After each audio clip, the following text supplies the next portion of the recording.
Hey y'all, what's up? Real quick. So the other day, God led me to read 1 Corinthians 8.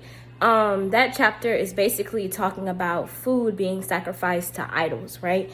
It's definitely a meaty chapter, so you got to read it. I definitely recommend if you feel led to read it. But basically what I got from it was God basically asked me, what idols are you feeding?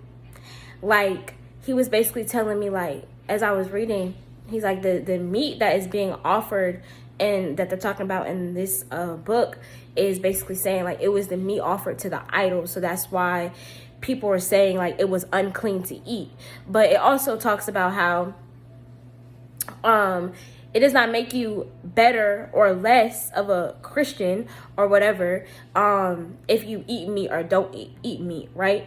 But at the end, it closes off. Paul closes off by saying, if it trips up your brother, then you shouldn't do it, right? So one of the main things, like I said, God asked me is, what idols are you feeding? He said, if I've told you to stop doing something and you're still doing it, you're feeding that idol.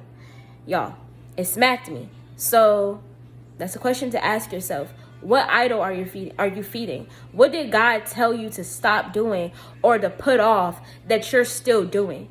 You're feeding that idol, and you're just giving that idol more strength and more power in your life, right? And then for the last part in the end, where Paul is saying that if it trips up your brother, if it trips up your brother to eat meat, then you shouldn't eat meat around him, right? And it convicted me. God kind of spoke to me like, don't allow what you're doing to hinder the next person that you're called to, right? Because if God, for me, I'm gonna use my example. For me, God has called me to change up my eating habits, right? And he's like, if I'm calling you to a particular person or a particular people, and this is their struggle, and I call you to them, and you're still doing that thing that they're struggling with, but you're doing it, how do you think that's going to set them free? It won't. It will enable them. And if anything, it will cause them temptation. It will cause them to trip up. So we have to be mindful of that as well. Like, when God's telling us to cut something out, it's like, who else is looking at me? Who's watching me? You feel me? So keep that in mind. But yeah, think about that today. What idol are you feeding? Because it smacked me.